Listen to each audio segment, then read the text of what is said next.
Love, live, life. Life can be glorious and hideous. Stick your feet to the ground, but don't think you are counted out. Don't let the wind pull you and tear you apart. Let yourself live freely and love, and you'll be happy. No limits. Just keep on. Hey guys, and welcome back to another Iron Will podcast with me, Shane Warner, and John Chase. So what this podcast is all about is we are trying to get stories from people that have been through a traumatic experience in their lives and came out a different person. Yeah, they have all created an iron will. So what is an iron will? A burning determination that cannot be stopped or hindered by anything, willing to do anything to get a desired outcome, extremely resilient. So what we like to say is just keep punching.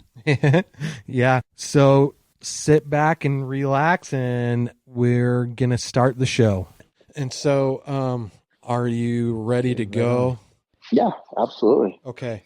And thank you guys again for taking the time to meet. And I appreciate it. Thank you. Absolutely. For sure. I really appreciate. So I'm ambassador for Pure Spectrum CBD, and I really appreciate you giving me that opportunity. That's awesome. Yeah, absolutely. And so Brady Bell is the founder and CEO of Pure Spectrum CBD.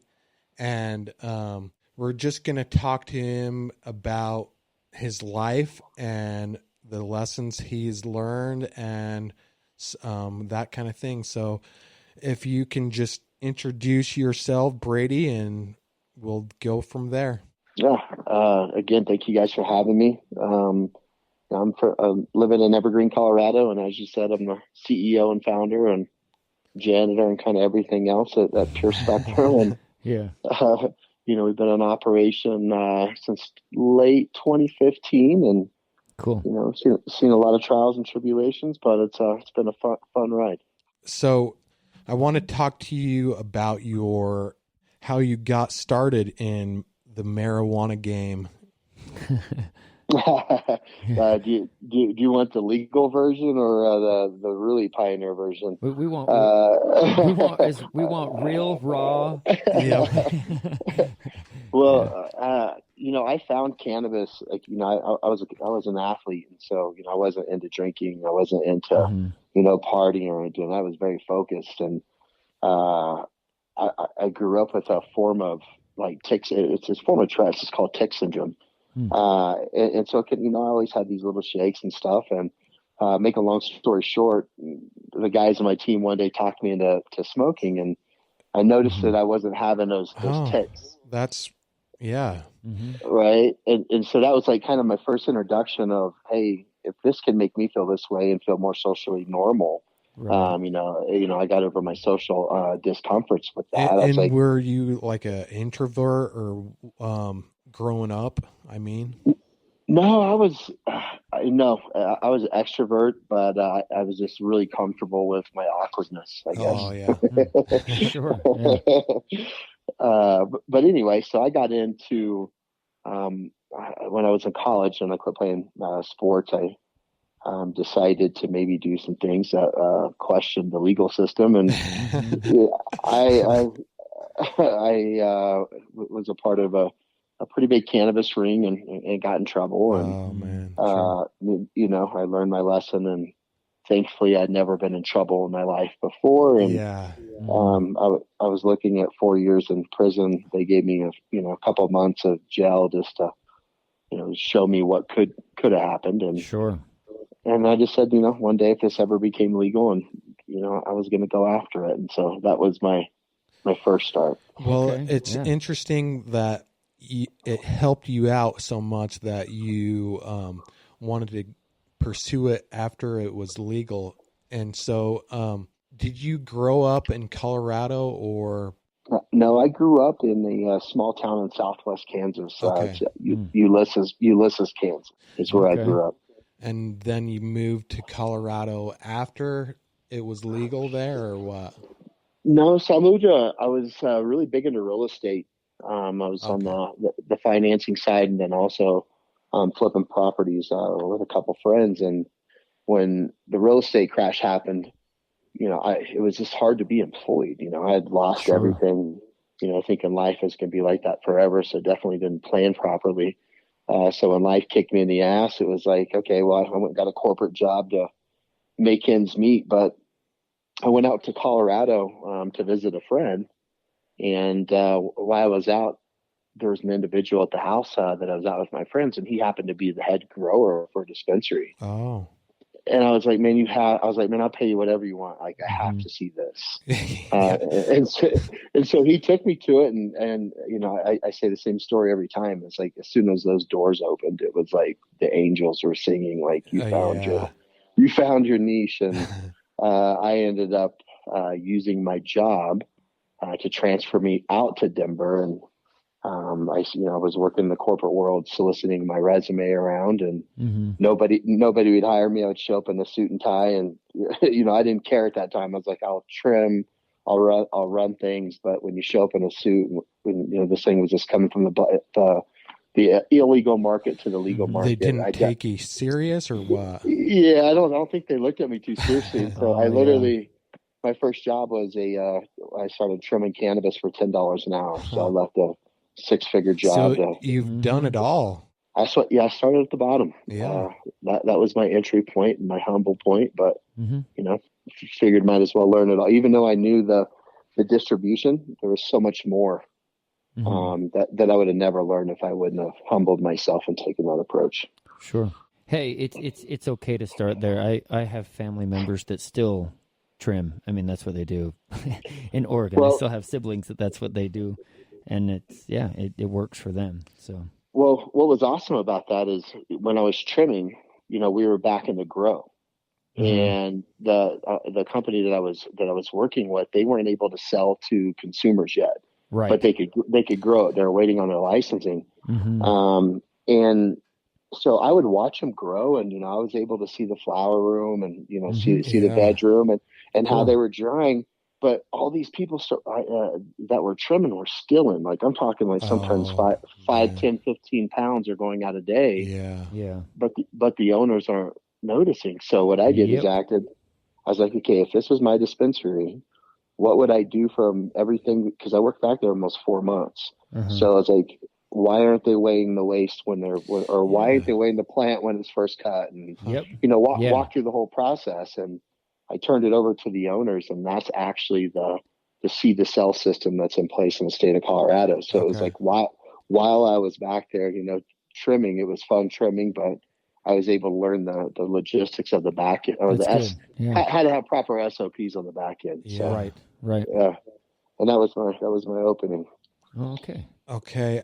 So can you tell us about what Pure Spectrum is involved in now? Like, what are you doing with like athletes and different stuff like that? Cool. Yeah, so our whole trajectory and vision with Pure Spectrum is, really enhancing recovery.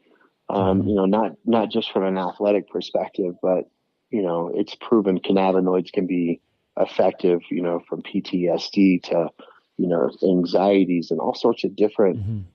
traumas, and helping people. It's considered an exit drug now, Yeah. in the state of Colorado for like opioids and all these other things. Okay. And Which is you know, really, really good. I mean, Yeah. I Well, if yeah. anyone can get off of Okay. opioids, oh Yeah. man. Yeah. It's great. yeah. So what we're doing now is just kind of evolving that look. The athletic realm's our focus, and I feel we have a strong point in that arena, and we're going to announce the biggest partnership for us. We're going to be an actual partner with one of the big four sports organizations that we're going to Oh, announce, I think, in 2 or 3 weeks. that's so Dude, awesome. that's awesome. And it's awesome that marijuana has taken that turn, Mhm. and Instead you're of being just looked in at the, criminalized, yeah, like you're just in the CBD market, but I think eventually all of marijuana will get there. Absolutely. Yeah, it will. And, in the beginning days, we took the USPS to court. Like, we had to actually fight the federal government, and they were trying to say that hemp was the same thing as marijuana, and what we were doing was illegal. And so we set precedents on that. But that was probably one of my biggest scares ever, going against the federal government. But for sure, it worked out, and things are in motion. Yeah, and that's great, man. Thank God for companies like yours that will fight the federal government and stuff like that for the common person. Right. Mm-hmm. Absolutely. That's great. So, tell us a little bit about. So, wait, you said you started your company in late 2015, or is that right? Yeah, we established the company in 2015. Okay. And I spent most of 2016, being a sponge. Okay. I spent a lot of time at the University of Colorado at their neuro department, working with the Regent Emeritus, Dr. Robert Sievers and Dr. Monica Fleschner, and really understanding the science behind the product. Cool. I like that. Because I'd never formulated a product. So if I was going to make a product, I needed to know a why. Like, why am I going to do this? What type of ingredients? What are SOPs? And they just put us on the path. And I think we started. That's the main thing I love about Pure Spectrum is it seems like you can get cannabis or hemp anywhere. Dude, it's insane now. Yeah. There are like 1 million companies. You can get it off of insane. Amazon or whatever, but it's hard for people to pick. For someone to put as much time in researching it and stuff like that you guys do, it's so important. Yeah.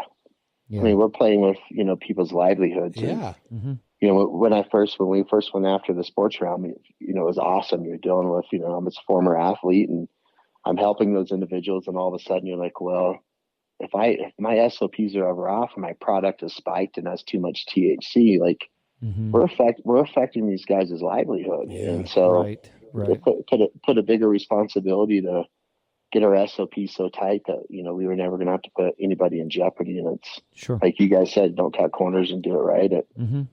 It's not rocket science at that point. Well, I feel like if THC was legal everywhere, you would have more people doing what you guys are doing for CBD. Right. Yeah. Yeah.